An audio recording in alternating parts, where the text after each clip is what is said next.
Do you like money? Who doesn't like money? Magandang araw, ako si Mika. At ako naman, si Denise. Good day, my name is Mika. And my name is Denise. In today's video, we're going to learn about the Philippine money and how to use it. Handa na ba kayo? Are you guys ready? Tara, magsimula na tayo! Let's start! So the banknotes' design features famous Filipinos and natural iconic wonders of the Philippines. So let's start from the highest Philippine currency, which is the 1,000 peso bill. When converted to dollar, it's $20.65 because $1 is equal to 48.44 peso.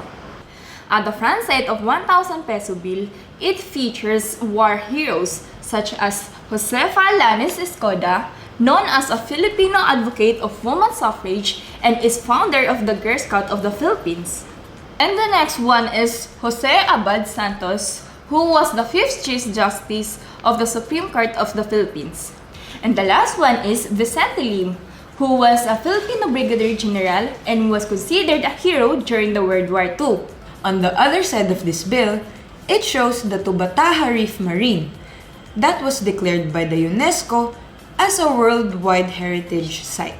And there's also a picture of a South Sea pearl that came from a Pinctada maxima, a species of pearl oyster. Next one is the 500 peso bill.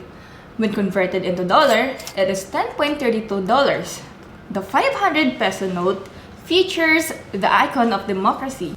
Our former President Corazon Aquino and Senator Benigno Aquino and his monument.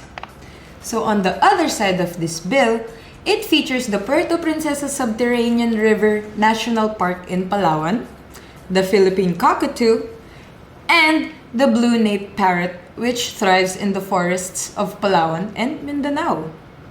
The next is 200 peso bill. When converted into dollar, it's $4.13. On the front of the 200 peso, you can see the former President Diosdado Macapagal.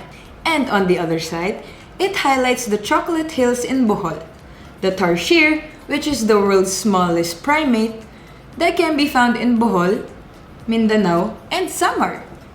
Now let's move on to the 100 peso bill. When converted into dollars, it's $2.6. At the front side of the 100 peso bill, you can see the President Manuel Rojas and the Central Park of the Philippines. And at the back of this bill, it highlights the majestic Mayon volcano of Legazpi Albay, which is the most active volcano and the nearest perfect cone-shaped volcano. And also, it features Butanding. Butanding is a whale shark, the world's largest living fish, and is the main attraction for water and fish enthusiasts in Sorsogon. The next is 50 peso bill. When converted to dollars, it's $1.03. And on the front, it features our former president, Sergio Osmeña. And at the back of the 50 peso bill, it features the Taal Lake, which is the deepest freshwater lake in the country, plus the Taal volcano, the smallest volcano in the Philippines. And lastly, it features the local fish, which known as malipoto, is delicious milky fish that can be only found on the lake. Now that we got the 1,000, 500, 200, 100, and 50 peso bill covered, let's move on to 20 peso bill. At the front side of 20 peso bill, it features our former President Manuel L. Quezon and the Malacañang Palace. Manuel L. Quezon is known as the father of national language. During his term, the national language of the Philippines, which is the Filipino language, was adopted, and he gave our women the right to vote during elections.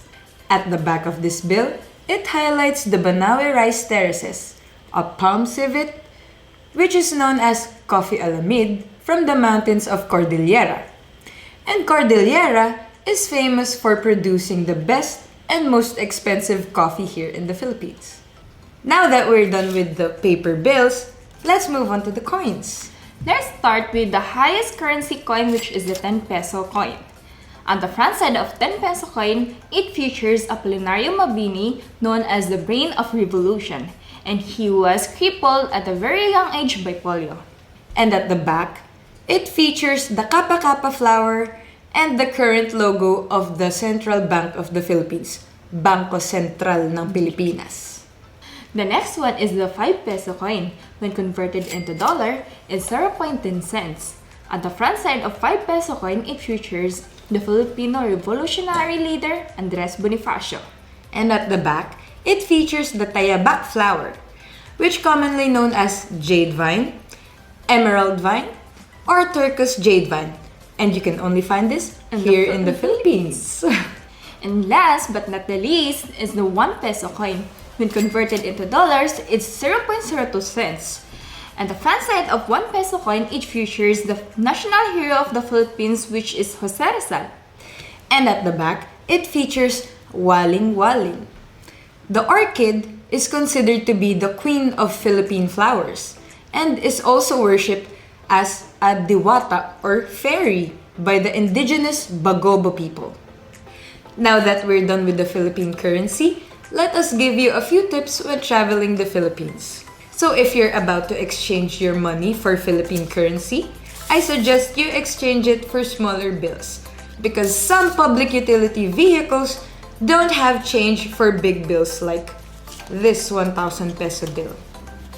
So we hope you've learned about the Philippine money and how to use it through this video. See you again on our next video. Salamat! Thank you! Paalam! Goodbye!